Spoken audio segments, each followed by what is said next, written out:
Welcome to the Hiding in Plain Sight podcast, where we explore the transformative power of inclusivity and the strength found in vulnerability. I'm your host, Lindsey Mazza, and with each episode, together we will go on a journey of reconnecting with all parts of ourselves to foster healing and inspire a more inclusive and compassionate world for all. So grab your headphones and settle in for soul-fulfilling discussions that will make you laugh, provoke thought, and be the catalyst for growth. Let's dive in. Hi, everyone. Welcome back to the Hiding in Plain Sight podcast. Today we have Krystal Woods joining us. Krystal is a human design advisor, speaker, and founder of the Embodied by Design method of transformation. She is on a mission to help creative visionaries to ground their dreams in reality with both standout creative strategy and spiritual alignment. She has been featured on podcasts, in memberships, at retreats, and on event stages, empowering women around the world to boldly own their uniqueness and co-create the life and business they dream of. Welcome, Krystal. Thanks, Lindsey. I'm so happy to be here. Thank you for inviting me. Yes, me too. I'm so happy to chat with you because human design has really been such a critical tool for me in my healing journey, in leveling up and really getting to know myself. And I tell everyone about it because I think it's astrology seems to be talked about more than human design. And I think that that's changing. But human design for me was always much more digestible than astrology. And I think that's why I really resonated with it. So I can't wait to talk about all of it. Yeah, human design has really exploded since I started learning about it. When I started talking about it on social media, I remember when I would like hashtag human design, there were like less than 1,000 tags, and now it's like just absolutely exploded, probably a million. So yeah, it's been fun to like watch it grow, watch it just pick up in popularity. And what brought you to human design? It found me, I think. I don't know. It felt like very random, but absolutely not random at all, if that makes sense. But I remember very distinctly driving with my son in the back. He was a baby at the time. And I was listening to a podcast episode do you know Lacey Phillips, To Be Magnetic? No. Okay. She has a pretty big membership, a pretty big platform called To Be Magnetic, and she had just started a podcast. I was listening to the first episode, and she had a human design specialist on there, and I had never heard of human design before, but by the end of the episode, I was like having a visceral reaction in my body and like crying, and I just knew that the trajectory of my life had changed somehow, and then since then, I mean, absolutely everything in my life has changed since finding human design. So yeah, it was kind of random, but meant to be for sure. And before, human design finding you, were you like spiritual, intuitive? Were you in touch with that side of yourself? That's a great question. I don't know if I haven't been asked that before, but when I was 18, I suffered a really tragic loss. And from there, just in my grief and just desperate for help somewhere, I found yoga and I found meditation and I found some Buddhist teachings and kind of just started studying a lot. I was a psychology major as well. Um, and so I've always been interested in what makes people do what they do. And I've always kind of had a sense for why people do what they do. And I've been studying a lot of different spiritual modalities and texts. And I love, the occult arts as well. And so I've been doing a lot of this for half of my life, pretty much. So yeah, I would say that I have always been pretty in tune without really trying to be, Mm-hmm. but that finding human design has made me, it's given me a framework and a language to be able to communicate what it is that I sense and feel intuitively about the world around me and the people around me and myself. So it's just been this way to just kind of ground what I have been learning and also have sensed on my own. Oh, I love that. We have such similar stories because, as you knew, I don't know if I told you this, that I lost my dad, and that was I had always been intuitive my whole life. I had a similar educational background. I went started my undergrad in psychology, and then I changed to anthropology, both studying people and I did religious studies, the occult, all of that. Always a fascination, and never understood, um, I guess, the root of all of the things that I knew and felt, and I think I love how you describe human design because I really do believe that it's a tool that really helps you understand yourself and it helps you strengthen those intuitive muscles. Yeah, for sure. And I think there's definitely been a progression to the way that I've understood human design and the way that I've used it. I would say that in the beginning, it was very much like trying to understand myself more, although Ra always used to say, manifestors learn human design to know their impact. Like projectors learn human design so they can see themselves in order to see others, because a lot of times you see yourself through others' eyes, right? Mhm. Um, and so I definitely dove right into using it to help my clients. At that time, I was fitness coach. Um, but beyond like those first couple of years when I was really like digging into my own human design and understanding myself and experimenting with it for myself, after that, it really did, the focus clearly shifted to how I could understand like the people around me, because then I understood how much of myself I was experiencing based on the influence of others around me, because that's what human design Mm. does, right? It helps you understand yourself, but it helps you understand yourself through the lens of your conditioning, which is literally the influence of your environment.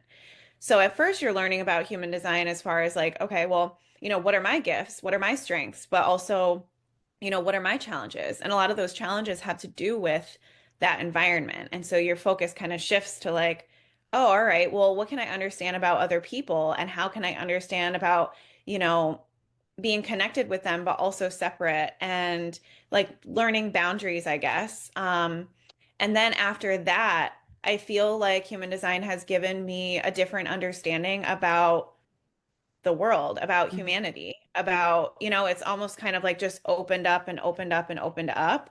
Um, but yeah, I definitely like see the whole world through that lens now, which has given lots of color and flavor to how I see the world. It's like beautiful to be able to not just see people through your own projection, but actually like see who they are for real? Oh, it's so cool. So, for people who don't know what human design is, what's sort of a quick synopsis of it? Yeah, so I think you were kind of hitting the nail on the head when you said it's a tool, right? It's Hmm. a system that helps us to understand humans and also understand our connection to each other and how we influence each other. But basically, what you do is you run your human design chart using your birth information. So it gives you this chart that kind of looks like all these different centers connecting. There's all these numbers, and it can look confusing if you don't know what you're looking at. But one of my human design mentors once told me, I want you to look at the human design chart like a map of a brain. Like imagine it's a 3D map of the brain, and everything that we're looking at that's colored in, or as we say in human design, defined, Hmm. all those areas are like those neural pathways that you are uniquely coded for and that are traveled the most often, right? Like that's your most reliable, consistent energy, which then manifests through your behavior. The way that these parts of you manifest through your behavior, it depends a lot on your environment. So a lot of people will be like, oh, well, does my human design change over the span of my lifetime? No. But the way that you express it absolutely will change. So your human design is not a personality test.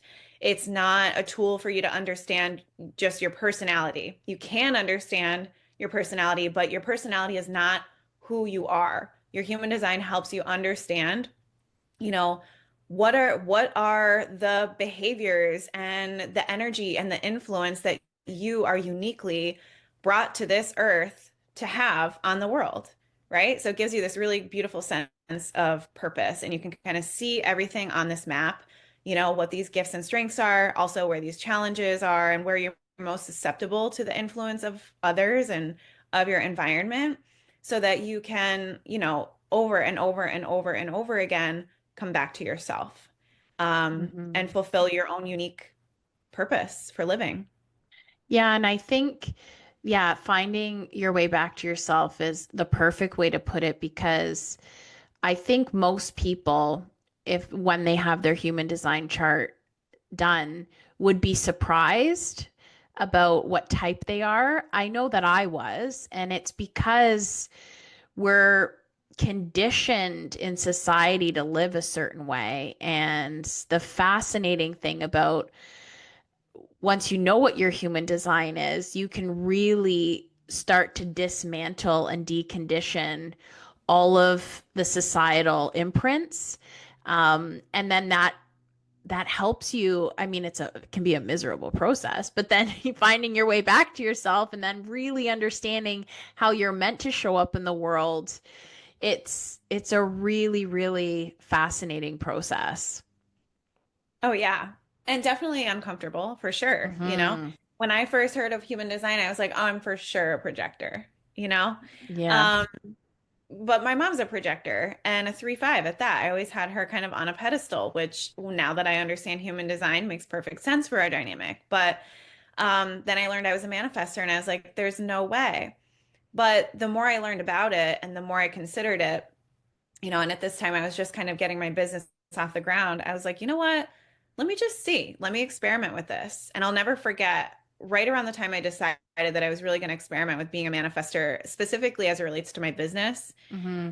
I remember I was watching someone's stories, this woman that I've been following for a while. I was watching her stories. Her name's Gala Darling. I don't know if you follow her. But she had posted something about human design and how she was a manifesting generator, which she's not, side note. But I had this like urge. Like I had there's a voice in my head that was like, if you don't reach out to her right now and offer to give her a human design reading, someone else is going to, and you're going to be so mad. So, you know, and I had like maybe 1,000 followers at the time. She had 50,000. It was kind of like she felt like a celebrity almost to me. But I reached out and I asked if she wanted a human design reading. She was like, "Oh yeah, I would love one. How's today?" And you know, I'm like all nervous, but Hmm. that connection led to so many, it led to so much beauty in the momentum of my business that felt so easeful and so aligned. Like, you know, we ended up having a beautiful relationship, and you know, I would have clients that found me through her and all these things. And my whole point of this story really is that a lot of times you learn about your human design and you're like, oh, this doesn't resonate. And I'll have clients that will tell me that sometimes. And I'm like, oh, okay, well, you know, how's life working out for you right now? Mm. Right? Because if everything's working out and you're feeling really great, first of all, you probably wouldn't go looking for human design. All right. Right. Second of all, second of all, um, fine. Don't pay it any mind. Don't pay it any mind. Don't even look at it. If Hmm. you right? But if you read your human design and it doesn't resonate, but there are things that maybe don't feel completely right in your life, maybe there is, you know, a sense of resistance in your job or a sense of disharmony in your relationships or just a confusion about, you know, what your next steps are, then can it really hurt to just experiment with what you learn, you know? Hmm. And I think when you take that approach, a much more lighthearted, experimental approach, you don't get caught in the game of like, am I being a good projector? Like, am I responding how I'm supposed to respond as a generator? Like, I definitely see people get caught in those loops too, where they first learn human design and then they feel like it's a new rule book for them. And I'm like, no, that's literally the opposite of the point, right? It's Hmm. called the science of differentiation. So your process should not look like anybody else's process, and it's not a set of rules for you to follow. It's suggestions for you to experiment with to see where your path really is, you know? So that's how Yeah. I look at it, which, you know, I'm sure that not everyone would agree with, but I'm a manifester, so that's not Yes. surprising. I want to talk about all of the types so that people can understand what they are. And the one thing though that I want to just briefly talk about before we dive into that is a lot of people have asked me, so like, what is human design? What's astrology? And they're both different. But what I tell people, and I'd love for you to tell me if you agree with this perspective, is that it's not your destiny laid out in black and white. It's basically a roadmap that can guide you to live the best version of yourself. But it's up to you and how you exercise the tools and free will as to whether or not you will step into that best version of yourself.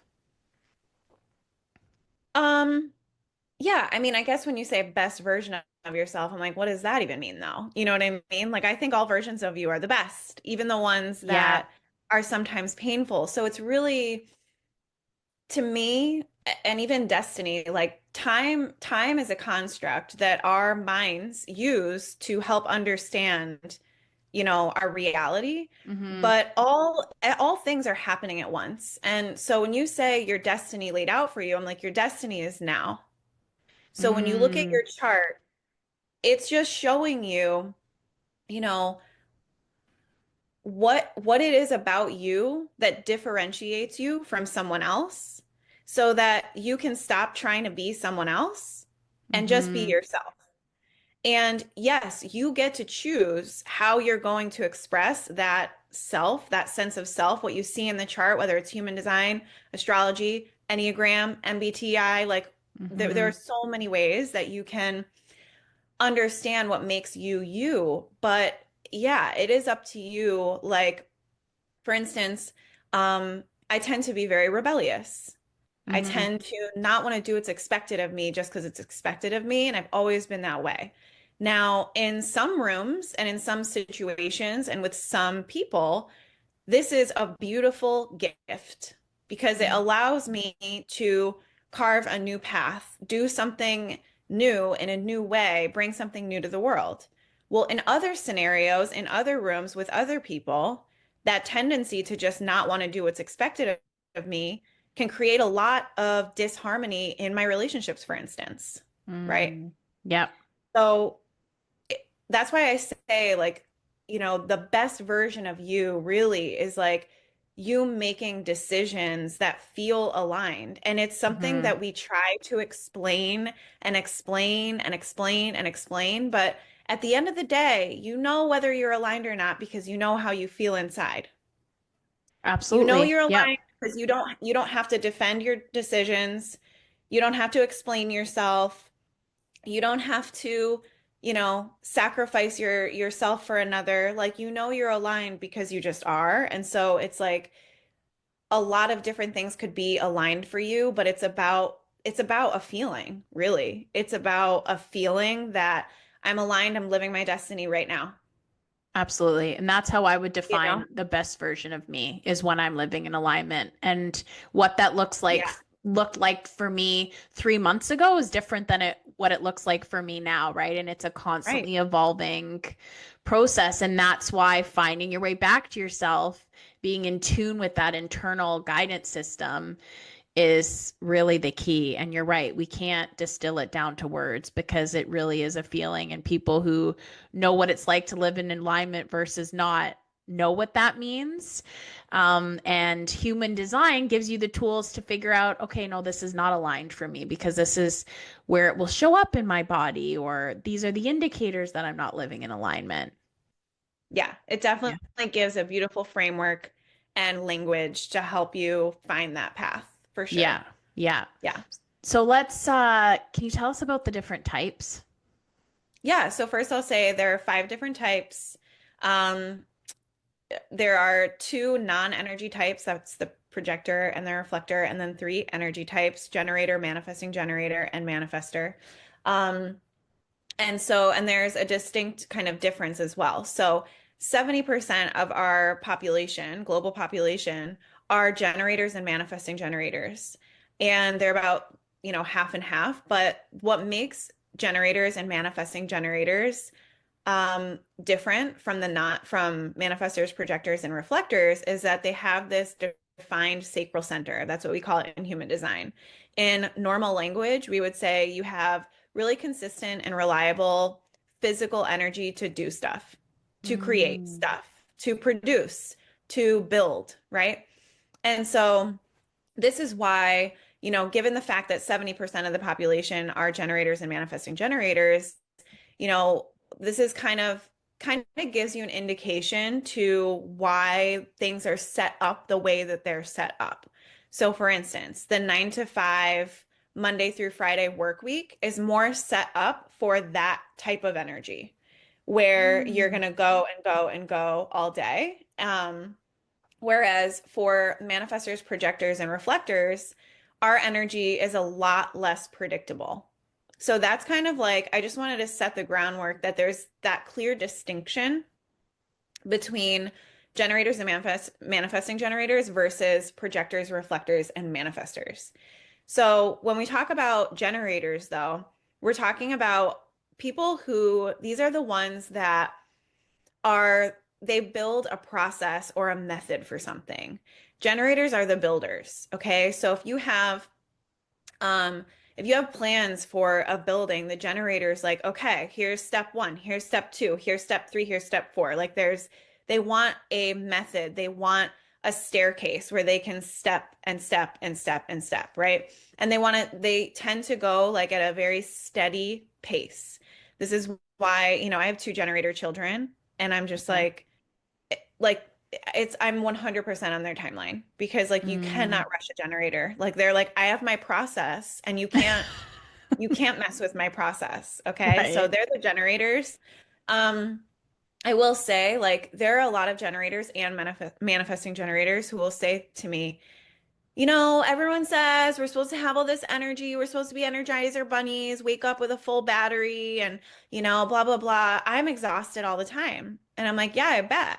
Hmm. And all that says to me is that you are not using your energy in an aligned way for you. Was literally And what just going to ask happens, you this. This is 100%. They're all the generators that are my friends are exhausted, here's right? why. So we are conditioned to make logical decisions. We are Mm. conditioned to make decisions in alignment with a system that is not actually aligned with most of us. We are conditioned to say yes to everyone else before we say yes to ourselves. We are conditioned toward our conventional security, right? Mm. Our conventional rules of what security and stability and responsibility and all these things look like. And this is the trap that a lot of generators, especially, get caught in, is because generators and manifesting generators have a very reliable decision-making mechanism within their body. And it emanates kind of from their gut area and it radiates out through their aura. And this looks like expansion versus contraction. So if you have a generator in your life and you ask them a pointed question, right? No open-ended questions, but if you ask them a specific question of like, hey, do you like this? What do you think of this? They don't have to say any words. You'll be able to feel their response as an expansion or a contraction. But a lot of them have been conditioned out of being in tune with that and also letting that lead their life. So a lot of generators make logical decisions to commit to something that might not be right for them, right? So they're taking this very powerful physical energy to create this very creative, like it's very juicy energy that they have, and they're pouring it into like a bottomless pit, pretty much, Oh, because they're wow. not getting anything out of that. But when a generator is pouring their energy into something that brings them true joy, they get more and more energy. Their energy is regenerative. So Wow. it's like I'm thinking of that tarot card, like the star right now, where she's kind of like replenishing the earth, but it's nurturing her. It's like that.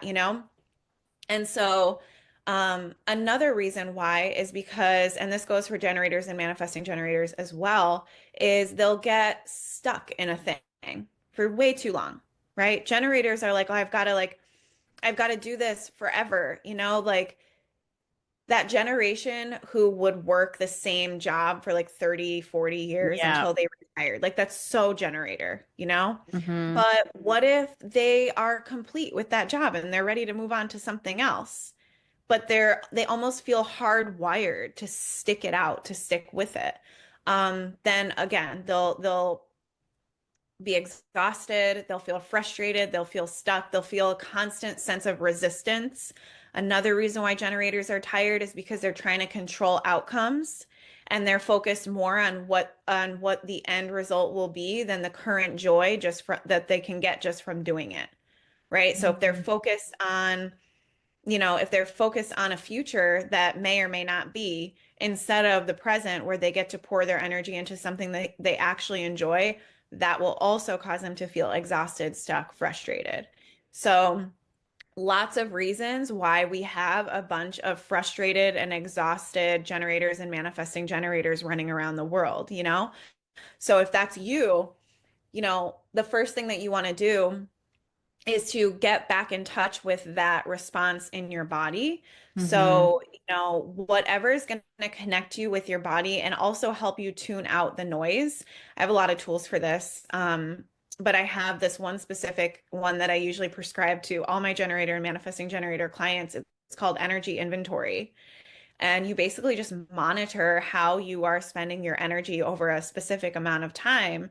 And then you carve out, a little time for a ritual to connect with yourself. And you go down your list and you respond to each item on that list. So maybe it's your job, maybe it's your romantic relationship, maybe it's your parenting and spending time with your kid, maybe it's scrolling for 3 hours a day, maybe it's watching TV and drinking a glass of wine at night, maybe whatever it is that you're spending your energy on, you take note of how your body responds to that.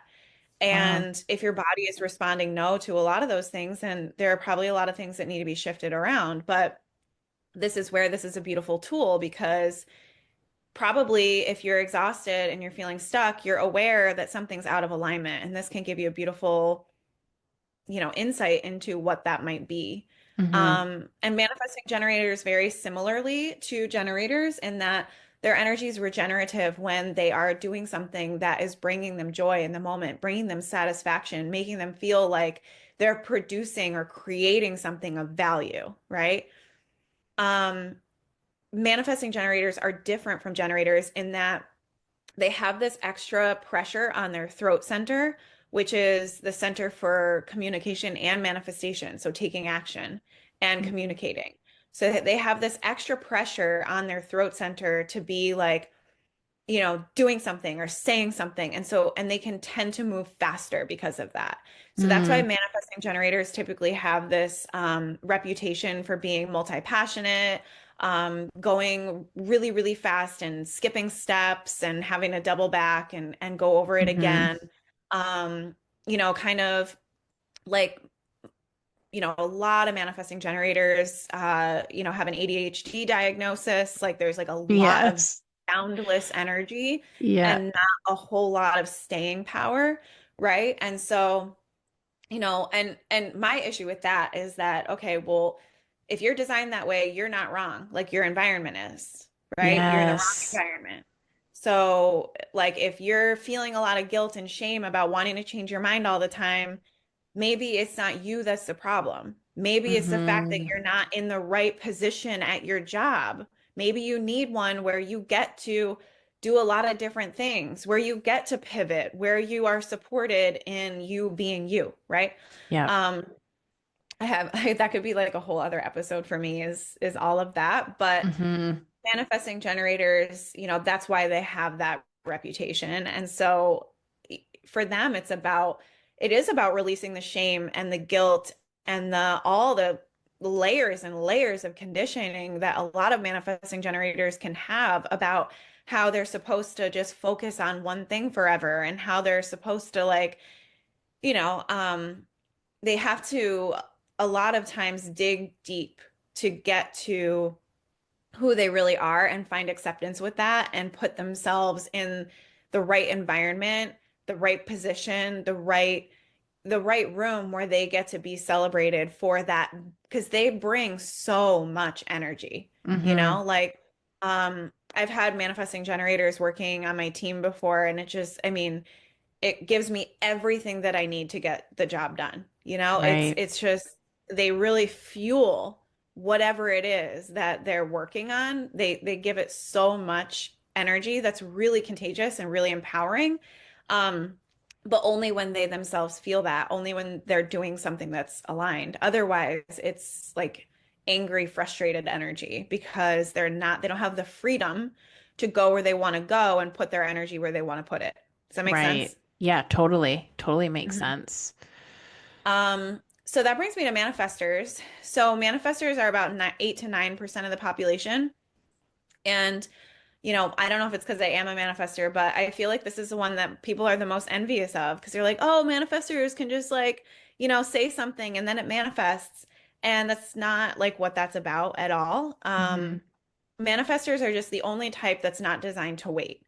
So back in the day, at the beginning of human design, there were only two types, manifestors and everyone else, manifestors and generators. And it was wait or don't wait. That was it. Right. And Oh, so, like, this wow. system has really filled in quite a bit since then, obviously. But manifestors are, they're described as visionaries, the fire starter, the one who provides the spark. So, manifestors have this connection to some kind of intelligence, I think, that like gives them these very clear visions. And there, a lot of the conditioning with manifestors is that we live in a world where we are supposed to wait for permission, where we're supposed to Right. wait for validation in order to be who we really want to be or do what we really want to do. And so that's a lot of the conditioning with manifestors because we're really not designed to wait for anything outside of us. Mm. We're designed to have the vision and immediately initiate it. Another thing I'll say about this, where a lot of manifestors, including myself, can get confused, is that a lot of our visions are not for us.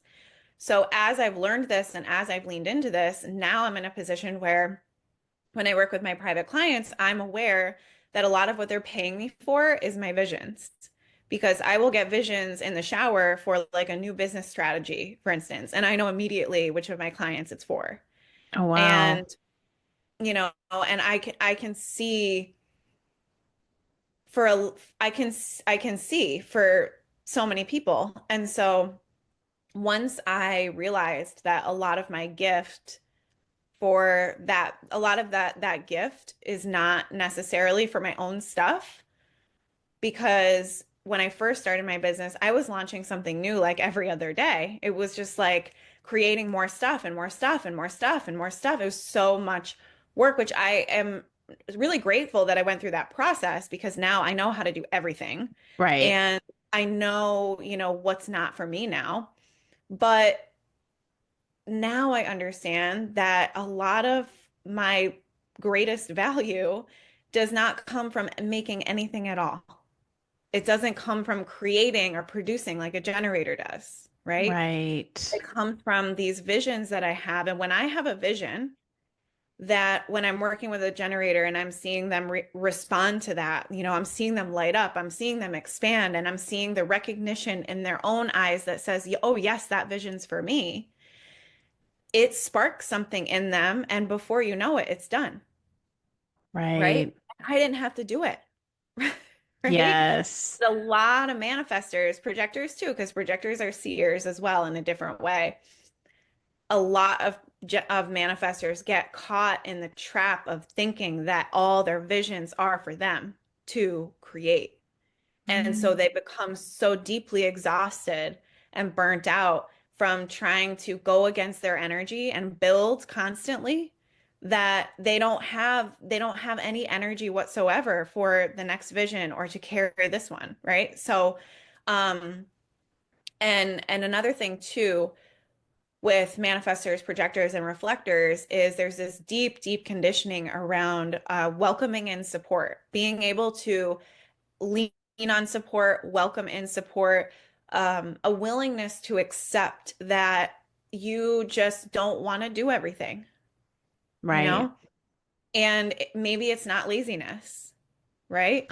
Yes. And this has been I've had quite a journey with this personally. There have Yeah, been so same. many layers, like Mm-hmm. so many layers, but getting to a point where I accept, and you have a visible disability, and Mm-hmm. I won't call my brain a disability because it has so many beautiful gifts, but Mm-hmm. there are things that I very much really struggle to do, And Mm-hmm. so accepting that like, oh, this thing that is really quite easy for my manifesting generator cousin to do feels like it's killing my soul, right? Yeah. And Yeah. that's okay. And maybe I get to receive support for that without any guilt. Maybe I Mm-hmm. get to receive support with that without feeling like I have to earn it or pay it Yes. back in some way, right? Mm-hmm. Like a equal exchange kind of thing. Right.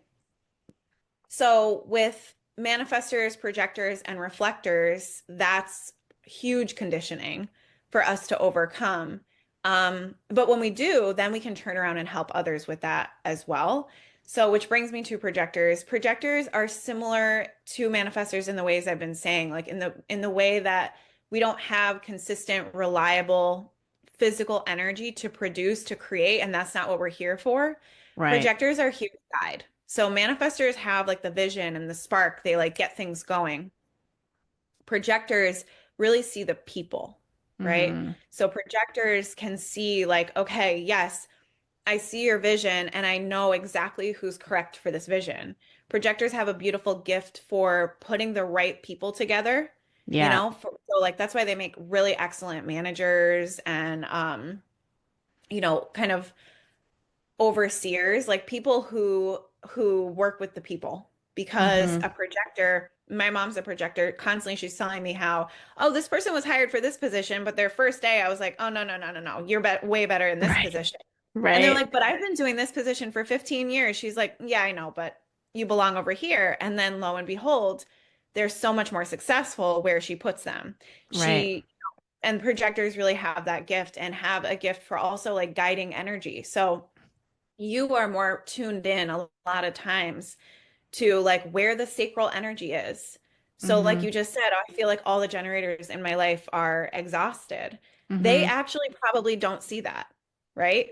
Yeah. So you do though. And this is why the projector strategy, is wait for the invitation, which I didn't really get into strategy, but wait for the invitation for projectors because you see people way past what is presenting on the surface. Right.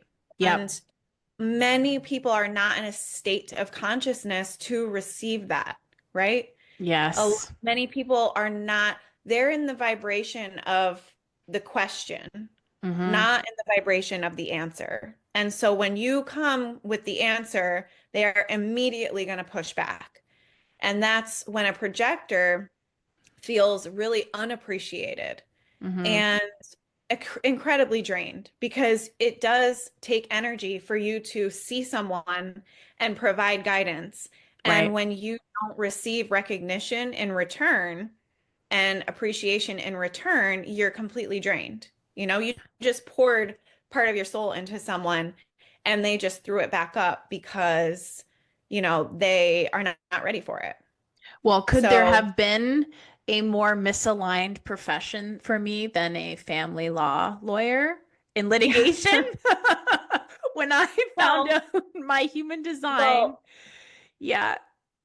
I mean, I wouldn't say that though, because the gift with that is being able to see, like, okay, you know who's telling the truth, Oh, you know who's lying, totally. But nobody you wanted to know, receive what I had to say. Like I was very rarely in a room of people who were ready to hear the opinion in the way that I wanted to give it. So I was constantly like when I found out my human design after I had made the decision to leave law. And then I had this aha moment of like, no wonder I was bitter for the better part of a decade because I was always in rooms of people where I could really clearly see the solution. I knew the decision that needed to be made, what people needed to hear, but I didn't have the platform to be able to make that change.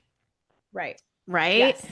So, Yes. yes, it was a gift in that I was ahead of the game because I could see what was happening, but nobody wanted, I mean, I shouldn't say nobody, but rarely were people like, "Oh yeah, let's go with that." Yeah. Right? Yeah. No, completely. Yeah. Absolutely. Yeah. And when there's a lot of red tape like that, it's incredibly frustrating when, Mm-hmm. especially if you have, we also have circuitry in human design that explains, if your brain is wired more toward being an individual, part of a tribe, or like concerned more with the collective. And like what I see a lot of the time is you'll have people with a lot of collective energy working within the system because they want to enact change, and then just becoming extremely overwhelmed and discouraged with all of the red tape and realizing they cannot actually enact any change on the collective level, but only the individual level. Right. And sometimes that's not as fulfilling for them as it might be for someone with a lot more individual like wiring, if that makes sense. Mm-hmm. So yeah, there are lots of little layers too to go with that can show you like there are some people who might actually be wired more for the system than others. You know what I mean? Mm-hmm. Totally. Um, so yeah, projectors are beautiful seers in that way. And also like, and you can also you guide the energy as well because you see where the energy is in the room and how it feels, and you're able to guide it where it needs to go. You're able to, you probably have a gift for diffusing energy in a room as well, like being Mm-hmm. able to kind of change it, right? Yep. Guide it in some Yep. way so that, if it's very, very tense, you probably have just a natural way about you of being like, okay, like let's bring it down, right? Right. And then for our last type are the reflectors, and they're only like 1% of the population. So our reflectors are kind of the unicorns of our population. And they have, if you look at their chart, they don't have any centers colored in. So Mm. what that means is that in every area, in every way, they are influenced by their environment. So there's not a lot of consistency for them. So they're reflecting their environment, they're reflecting the people around them all of the time. So, it's really important for reflectors to intentionally curate an environment and intentionally curate communities that Mm. help them to feel like good, help them to feel like they want to feel. So if they want to feel aligned and of value and like they're fulfilling their purpose and all of these things, they need to find those communities, find those people where that are also living from those intentions so that they can kind of experience that through this group, like through that environment. Another thing about reflectors is that we're all deeply connected to the lunar cycle, but reflectors are meant to be like even more connected to the lunar cycle than the rest of us. Oh, So fascinating. their energy, yeah. So based on, so the moon moves through all 64, there's 64 gates in human design. That's all the numbers on your chart. The Mm-hmm. moon moves through all 64 of them, which also correspond to the zodiac signs, by the way. So it's almost like you could imagine the moon moving through the zodiac sign every 28 days, which it does.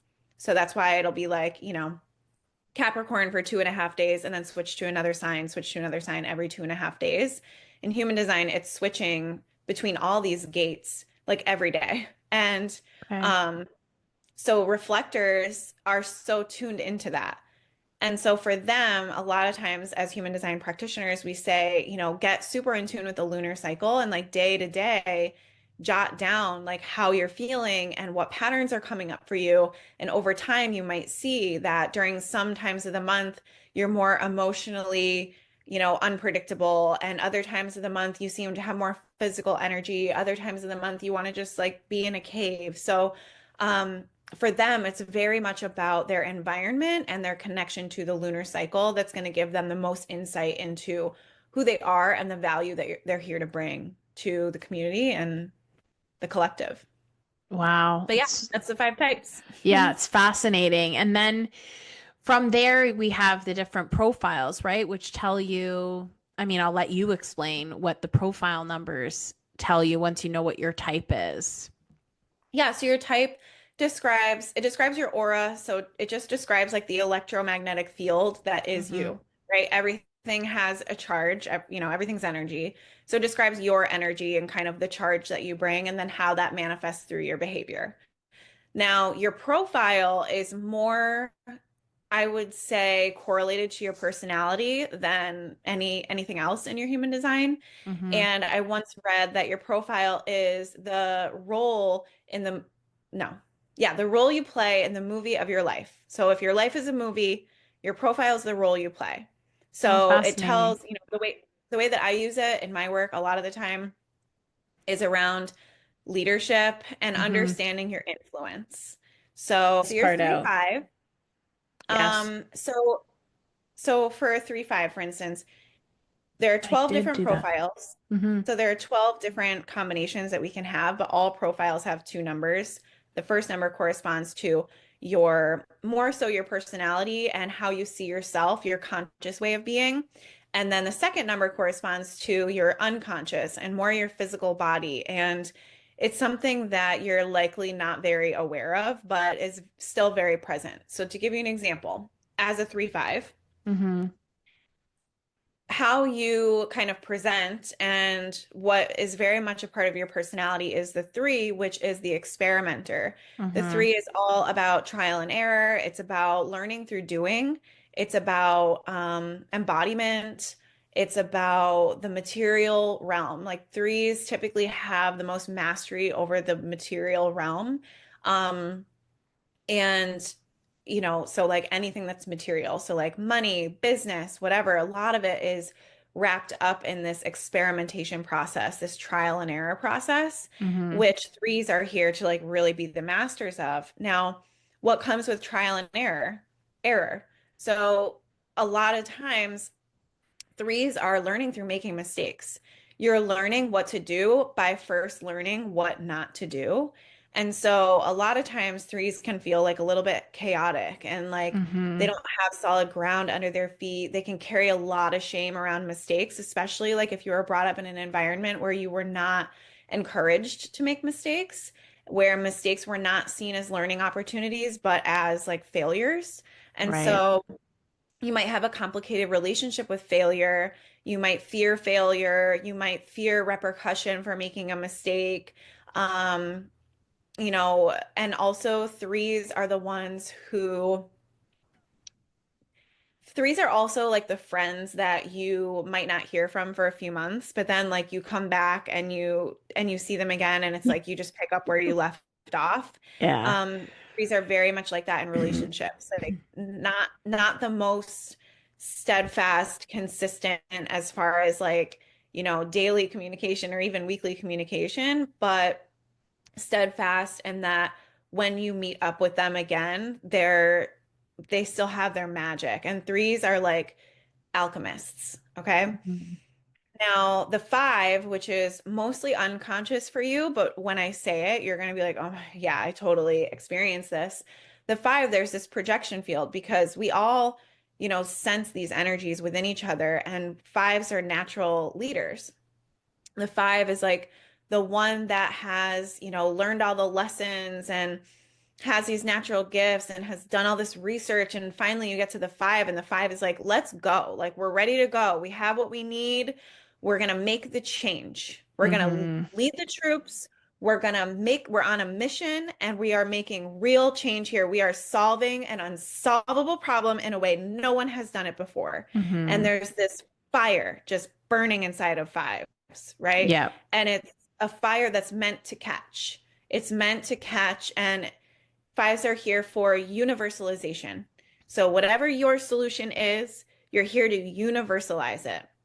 So Mm. fives are very much here to be seen in a really big way, which is, coincidentally, their greatest fear typically because of this projection field. Because the more people that see you, the more people that really don't like you, right? Yes, absolutely. So Yep. it really is kind of just a numbers game, but I do find that fives ha are the most polarizing just by nature. Mm-hmm. Um, So you and I could be in the same room and say the same exact thing, and when you say it, it's going to be more polarizing than when I say it.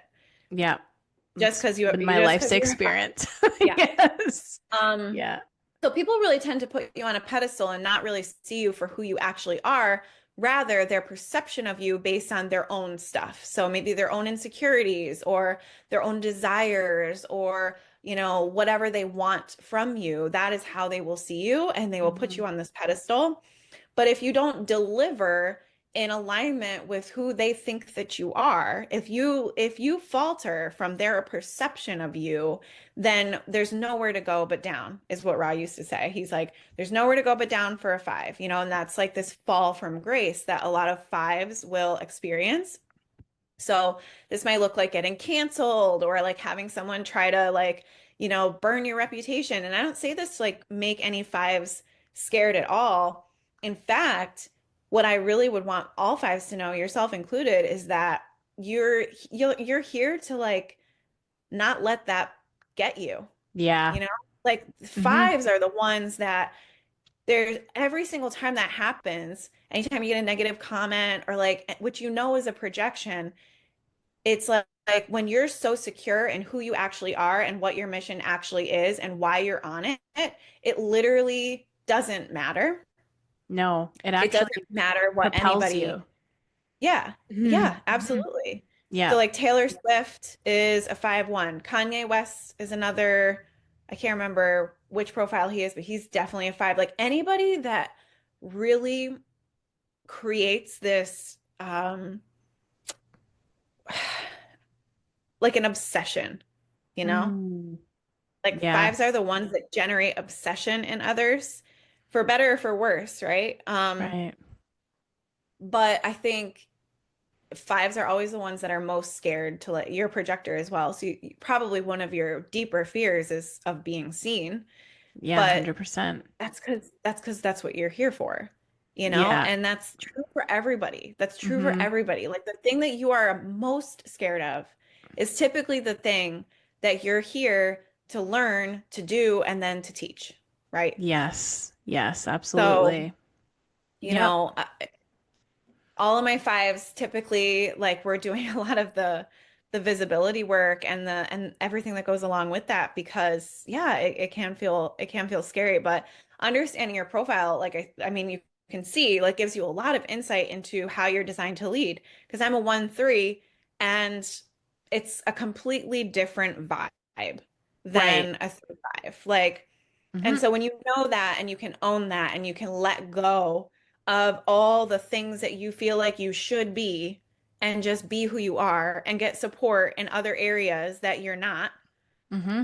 Yeah, life just absolutely. flows a lot more easefully and like aligned than when you're just trying to push and be everything, you know? Absolutely. And I think Yeah. that that's the that is the biggest lesson because when I tell you the deconditioning that I'm still doing from being not just a lawyer, but like an owner of a company building the law firm to now, it's like I could never go back. Like when I think of how depleted I was all the time, I mean, COVID made my life a lot easier because it became a virtual world. So I realized that, like, oh, I can work during these spurts of energy. I don't have to work the 9 to 5 or even, I mean, longer hours than that. And trying to routinize my life, realizing that I actually don't thrive in routine. Like I thrive in repetition of patterns. So, for example, there are certain things I do every day that help me stay aligned, right? That's meditating, it's red light therapy, um, it's pulling cards, it's enjoying my morning coffee, but I never do any of those things at the same time of the day, right? And it's preparing my content or doing work stuff.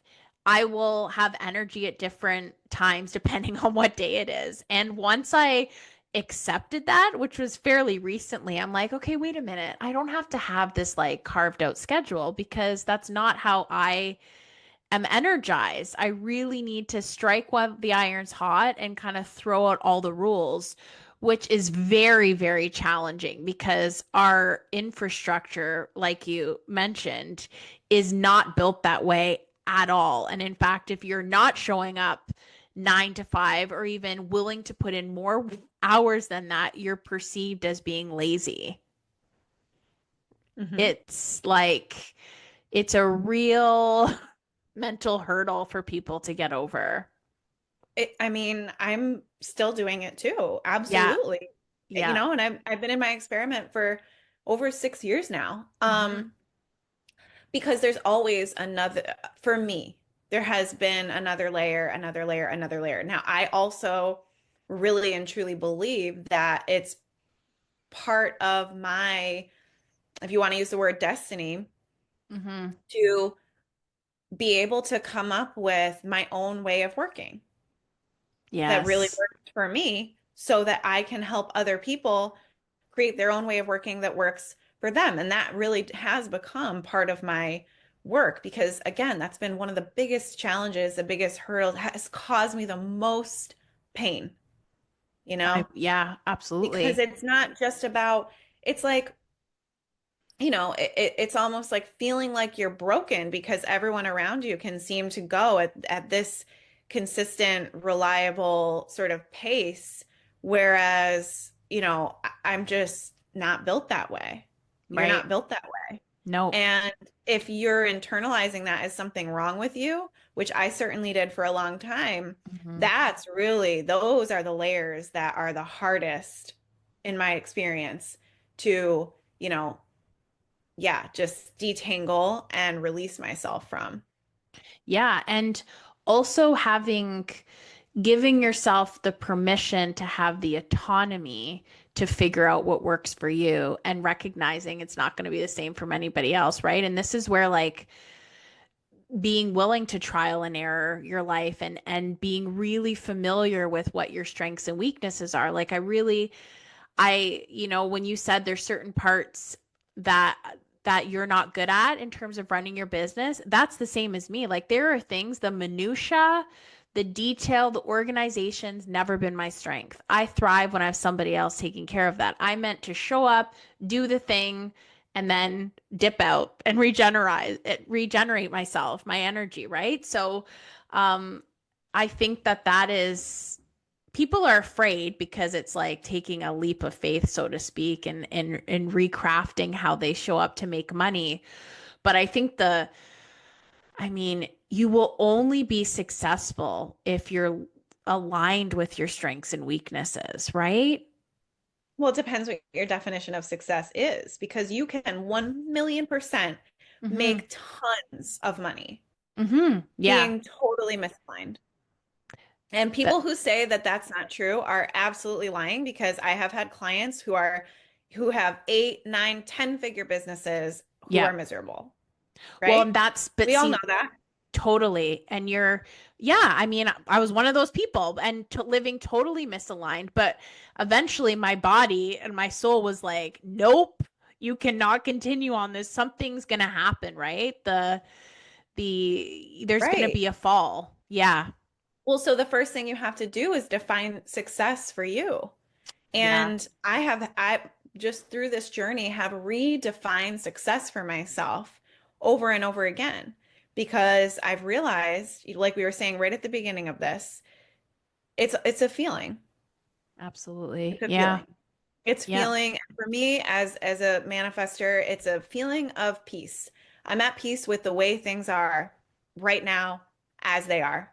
That Mm-hmm. is success for me. And when I can embody that, and that can be my default state of being, I have a complete faith that everything and anything that I could possibly need in order to embody that peace will come, Yeah.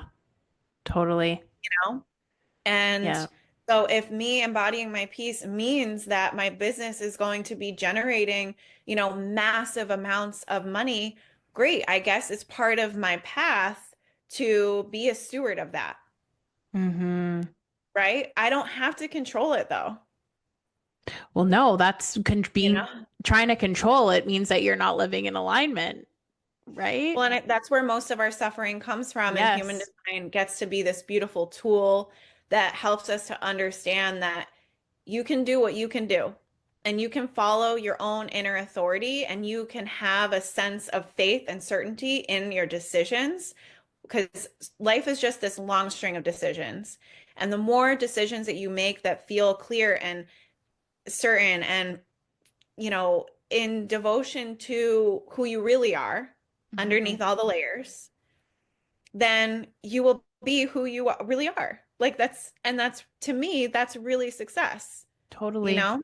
Yep. So yeah, it's a beautiful tool for, yes, knowing your strengths, knowing your challenges, giving you direction when you really need it, whether that be within your relationship dynamic or your vocation or business, or even your hobbies or your location, your environment, your eating. Like there's so many layers to the human design chart that can address so many different, areas of who you are and points in your life. But ultimately, it is this tool that can help you to just trust, you know? Yes. Yeah. Isn't Trust. it? And that puts you in a state of peace, right? If you trust that Yeah. everything's working out, then you're living from this like place of contentment and just there's no resistance. You just go with the flow and you trust whatever needs to be provided to you will. And it's really a beautiful place to be like it's a beautiful state to be living in for people. And Absolutely. Imagine if we all were. oh, I know it'll never happen, but we Never can say have never. we can have we can have these goals. I mean, I wish this for everyone, but so much deconditioning, but this is just um I just love human design. And so tell us all of the ways that people can work with you. Yeah, so the first thing you'll want to do is take the alignment audit. It's a self-assessment tool I've developed using human design to help you figure out where are you actually out of alignment? Because that's the next step, right? You generate your chart, which you Yes. can also do on my website. Um, Once you have your chart, go and take the alignment audit, because it'll tell you like, oh, your sacral center is out of alignment, or oh, you're out of alignment with your type. And it will give you a little bit of insight into, here's why you've been feeling out of alignment, and here's what to do to shift. Um, and at that point, I have a membership called the Alignment Collective membership. And inside there are all of the tools that I have been using and developing for the last 6, 7 years, incorporating your human design, but these tools for integration and for shifting in real time. So, say for instance, you realize, like, well, I'm really out of alignment with my sacral center because I'm having trouble deconditioning from this belief that I need to earn everything and I need to work harder in order to be successful and I need to grind. And it's really a struggle for me because I'm burning out, Yeah. right? You can come into the Alignment Collective, and we have monthly workbooks that are following the wheel of the zodiac. So, kind of giving you direction for your own self-development and your personal growth work. But these tools like tapping, guided meditation, journaling, embodiment experiments, I have subliminal tracks, I have audio affirmations, all for these different areas of your human design that are out of alignment, so that you can make those shifts and embody a new way of being, embody a new understanding, so that you can actually come back to who you are and release some of that conditioning. Um, so that's what I have going on right now. And then soon we'll be opening the doors to my Embodied by Design practitioner certification. So I teach you human design, and then I teach you my method for how to actually use human design with your clients, I so that love you that. can do like more, yeah. So you can, of course, embody it for yourself and align your business structure with your human design, but also taking that a step further and being like, how do we actually use this with your clients to facilitate deeper transformation, more powerful results, so that, that's the entire blood of your business is your client transformation. So, Totally. those are the main ways to experience my work. But I also just love DMs. If you have questions about Hmm. anything, or, you want me to point you in the right direction, I'm at your service. Thank you so much, Krystal. This was so great. I could talk to you for Yeah. hours. But mild obsession with human design. I just love it. I love that you love it. Yeah, this is really fun. Thanks for having me. Thank you for joining me on the Hiding in Plain Sight podcast. I hope you enjoyed today's episode, and please take a moment to subscribe and leave a review. Feedback and episode ideas help us reach more listeners. I would love to connect with you further. You can visit my website at lindseymazza.com and add me on Instagram at @the_Lindsey_Mazza. Until next time, keep sharing your stories and vulnerabilities because one story at a time connects us all.